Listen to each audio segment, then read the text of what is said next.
Good morning, guys. It's another quick waffle video. Either tomorrow or the day after, I'm going to start my Bushcraft Basics series. If you remember, I keep mentioning this, but it's trying to find out the right time to do it and gather all the information and things which I can share with you. Got pretty much all the information I need now to start doing the Bushcraft Basics for you guys, the novices or the amateurs, on where to start, etc. And obviously I'm going to separate it into different tiers. Like tier 1 is going to be purely about knives, and obviously what knives I think the first one's going to be knife laws and understanding, getting your head around the knife laws, etc. And then we're going to go on to, after that, it's going to go on to what knives to start with on a budget, and then from there we're going to how to maintain your knife, how to sharpen it in the field, how to sharpen it at home, etc. So tier 1 is going to be quite vast. It's going to go through different projects about using knives, knife laws, the best knives to look out for the budget that you've got. And then obviously once that tier 1 is over with, that covers everything about using knives in the field and sharpening and maintenance and things like that, and the laws about knife carrying and things. Then we'll go on to tier 2. And tier 2 is going to be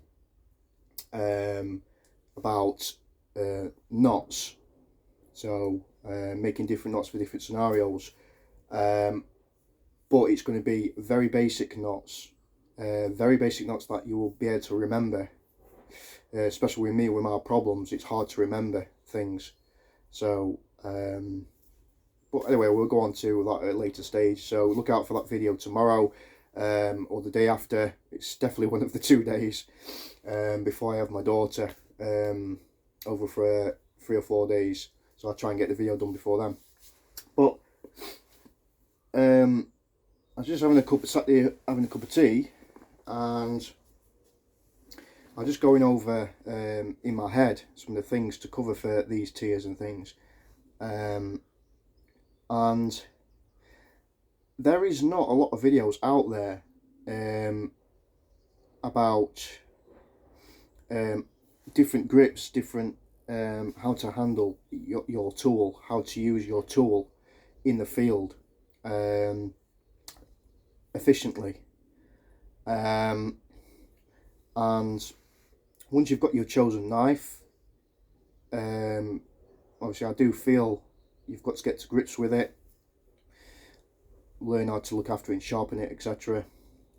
And the most important thing is how to use it. You know, I mean, nobody in the bushcraft world or survival world or camping world just picks up a knife and suddenly knows how to use it, you know, in different ways. Especially if you've never handled a knife before, if you've never used a knife to cut wood or, you know, that kind of thing before. So probably wondering where to start with it, and that's why my videos on Bushcraft Basics tier 1 is going to be, hopefully is going to cover everything. You know, not just about maintenance and sharpening your knives, etc., but how to use it as well. You know, there's different grips to use for different things, so all that will be covered. And there's not a lot of videos out there, and I'm not too sure why. You know, I had a quick scan on YouTube last night, and there's not many, and there's not a lot of videos that tells you how to do different grips of knives, and you know how to do whittling and things like that, which is, in my opinion, is very important for bushcraft, especially if you're going to be living out in a bush, or even a weekend away or a week in the woods or something like that. You know, these I think are valuable skills to learn, especially to try and learn someone how to use a sharp object like this, safely without cutting themselves. Obviously, when I first started, you know, a large bit of health and safety back then, it wasn't really on my mind. You know, I just picked up a knife and then just started using it. And yes, I have many scars on my hands from where I've missed and obviously sliced a chunk out my finger. I'm sure many of us experienced people in one way or another has done something like that. But we learn, we live and learn, and along the way it's trial and error, unfortunately. So I'm going to try and teach you guys to try not to make the same mistakes I did. And a lot of these mistakes has ended up in the A&E department, you know, requiring stitches and things like that, because of past mistakes and my stupidity and being an idiot sometimes when in my younger years. But like I said, we all are human. Mistakes do happen. But yeah, there's not a lot of videos out there on like knife safety and how to handle your bushcraft tool. You just see the same videos of people doing like feather sticking and batoning with the knives, and you know, that's all what they tend to do. And I've been guilty as well. A lot of my videos, you know, where I chop, I baton and things like that, and maybe do a few feather sticks just to test the edge of a knife. So and I might have thrown a bit of carving in there for tent pegs and notches and things like that, just to mix it up a little bit. But there, you know, there is so much to learn regards to your bushcraft knife, and you get to learn what it's good for and what it's capable of and what it's not capable of doing, and obviously you need other knives for that job. So again, when we talk about angle grinds and things, this is a full flat grind with a secondary bevel. So for things like push cuts and things, it doesn't really excel at, because obviously a flat grind with a small bevel is designed for, you know, slicing, you know, rather than pushing. So it's a slicer. Okay, it's a slicer, and it does it quite well. Okay, you can get some really, really, really fine curls with this.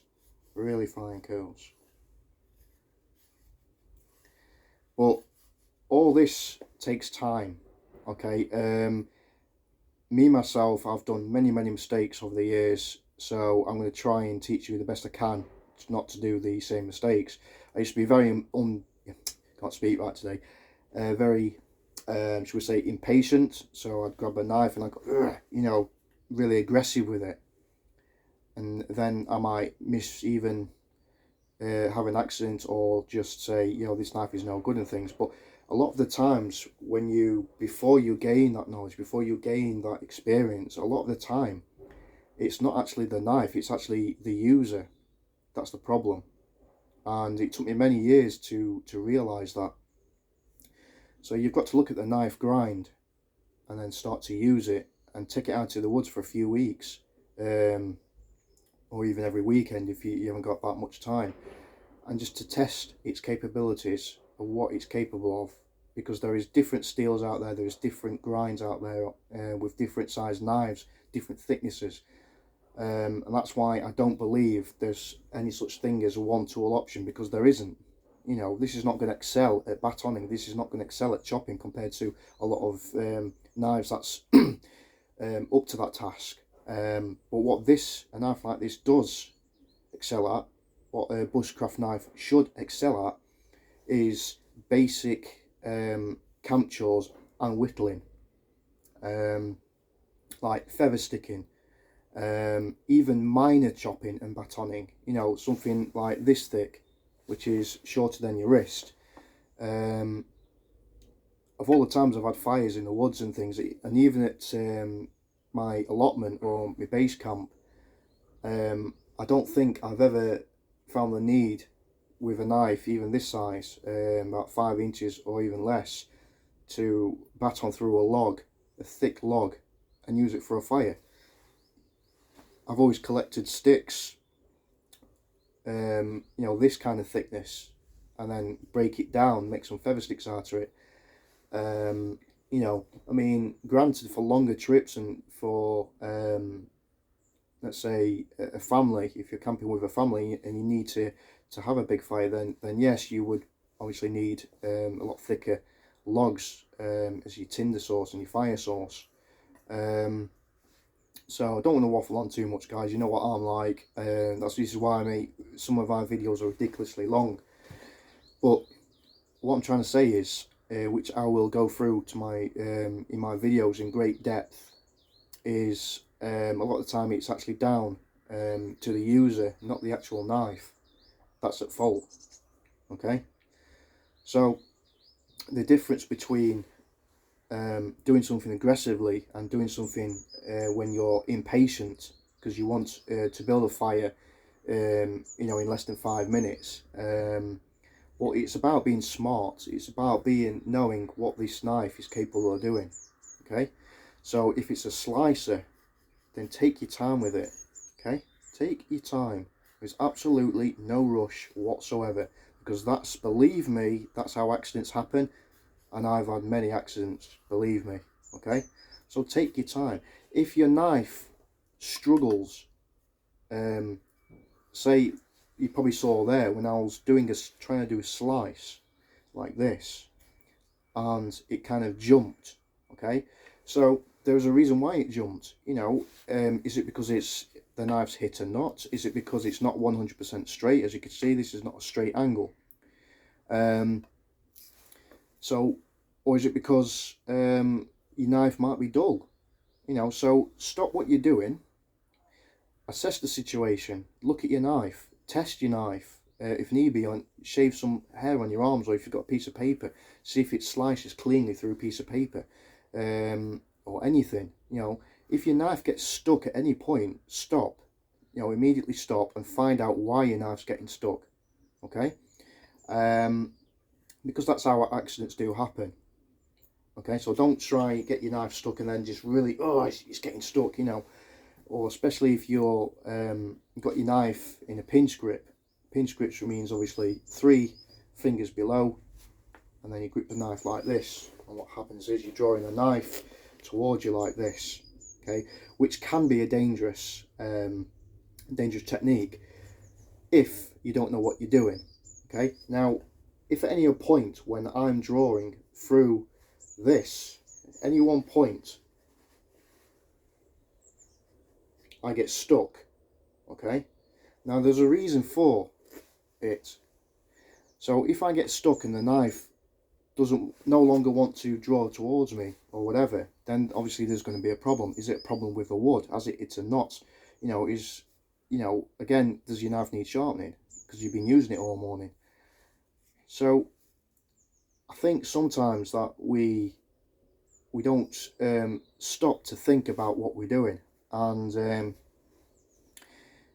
Ray Mears made a good point about saying, it's totally off subject, but when I was watching one of Ray Mears' videos a couple of weeks ago, some of his old stuff, and he was going on about if a person gets lost in the woods, okay, and before the panic starts to set in, okay, just stop what you're doing, take your backpack off, find a place to sit, have a drink of water, okay, and calm down.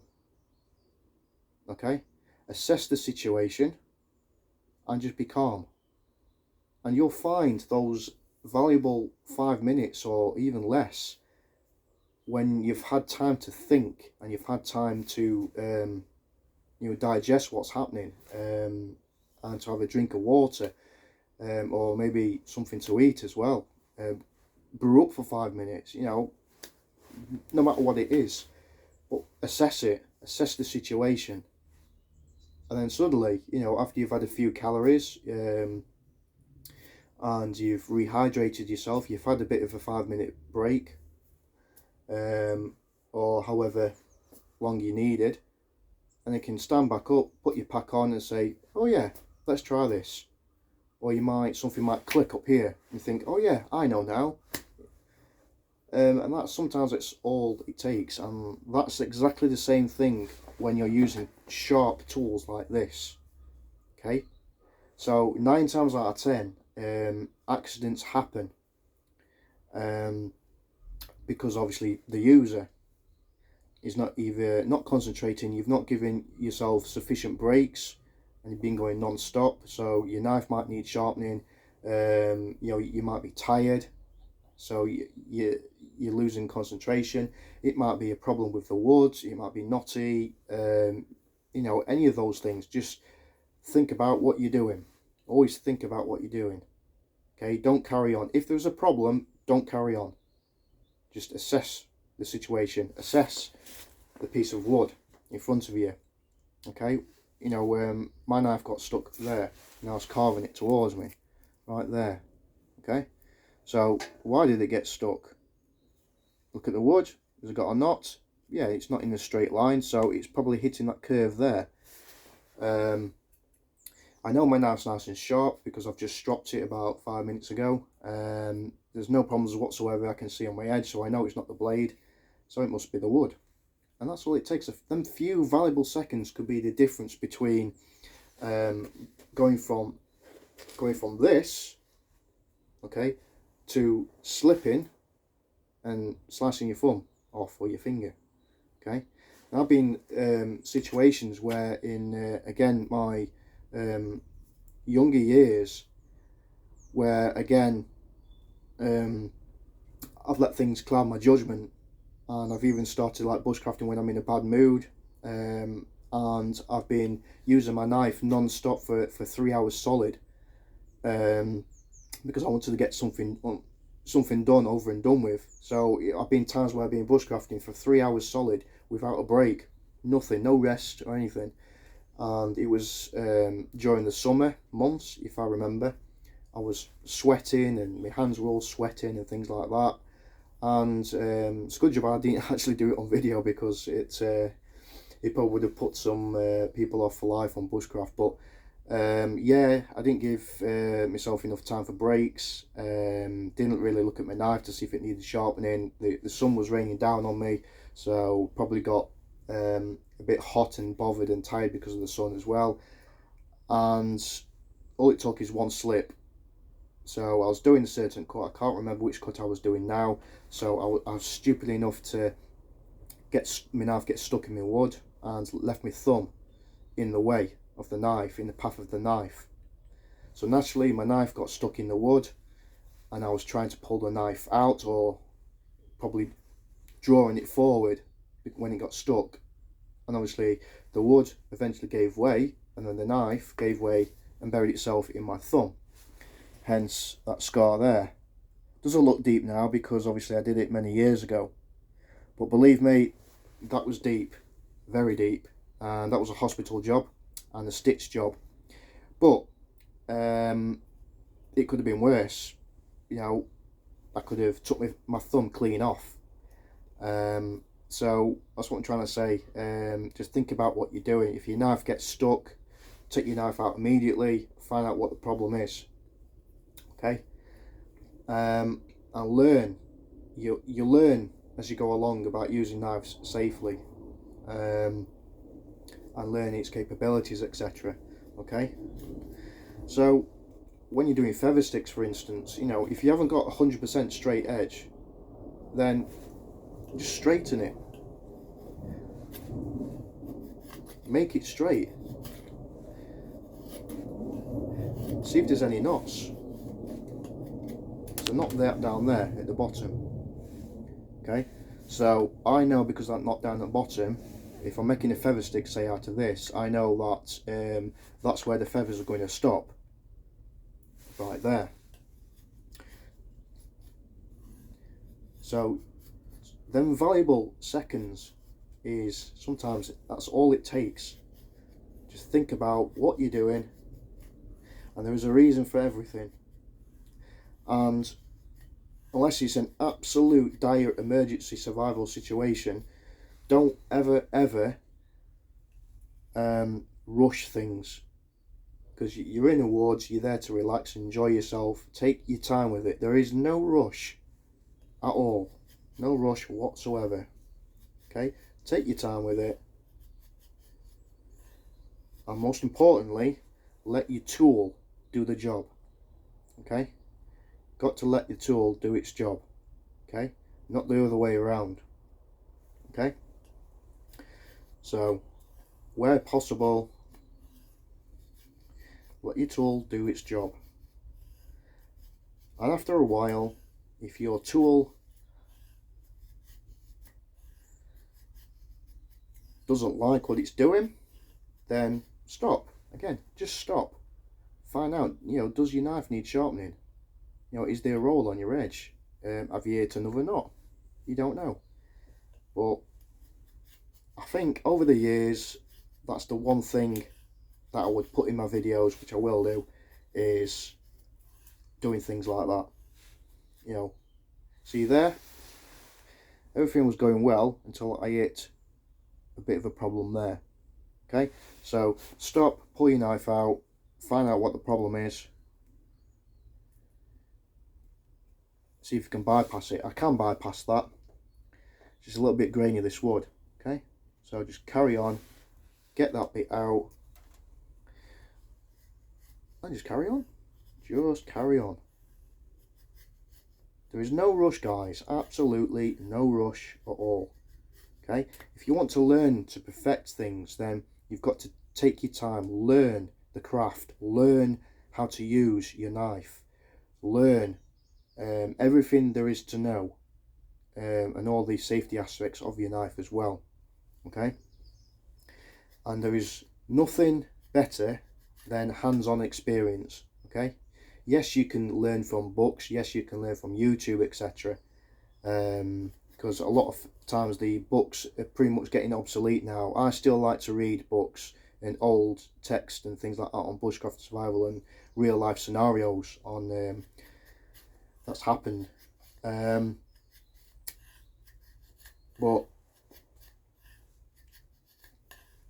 just learn every way you can, because a lot of the times, like I said, the problem is down to you, not the knife. It could be technique, it could be the problem with the wood. Again, I don't like to be repeating myself. Okay, and learn to be better at what you're doing. Learn to be better at feather sticking.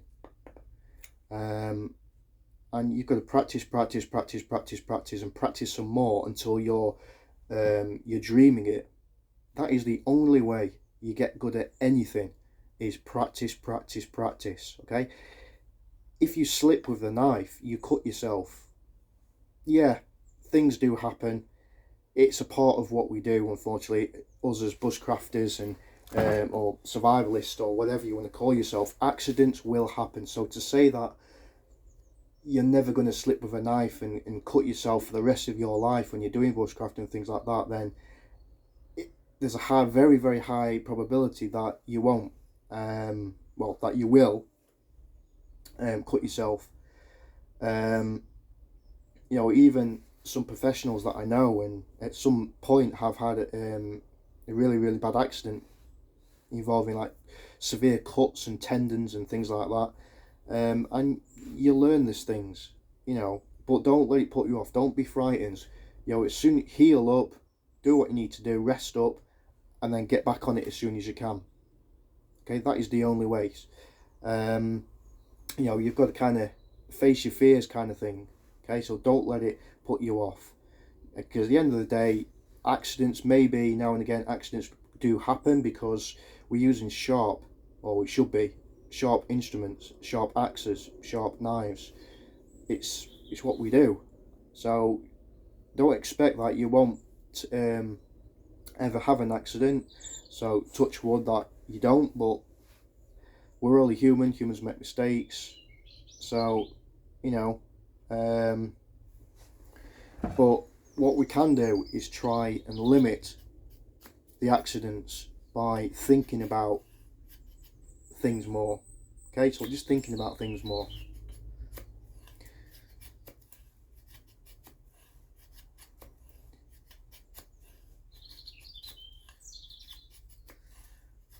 Same with this technique that I'm doing. It's 9 times out of 10 I do feather sticks by leaning maybe 45-degree angles, and I'll go down with my knife like this. But again, I'm learning you know, different techniques of using knives, so I've started to practice more doing feather sticks like this, drawing the wood towards you, or even moving the knife down in a downward stroke like this. Okay, that's the beauty of bushcraft, we're always learning.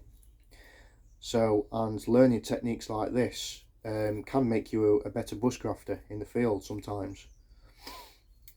But like I say, we've got to learn these things in the first place to ever do them. It's alright having the knowledge up here, but you've got to do it here. You've got to be practical, get some seasoning in, you know, toughen your hands up by using knives and things like that, you know, get some seasoning in. So yeah, I don't like to be waffling on, but I just thought I might share that. And tomorrow will be the first start of tier 1. And what day we're on today? It's Friday tomorrow, so it might be the day after, on tier 1. So look out for that. Tier 1 bushcraft, where we start with knife laws. So it's going to be a good one,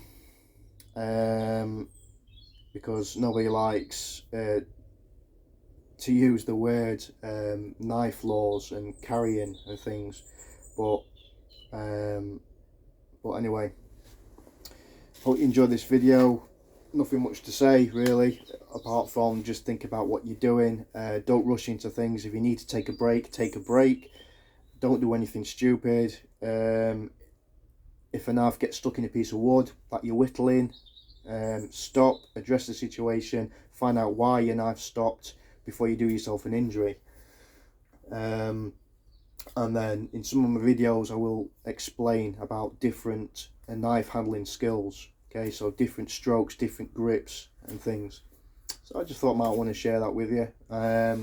Enjoy the rest of your day, and look out for the video on tier 1 bushcraft basics. Bye bye for now.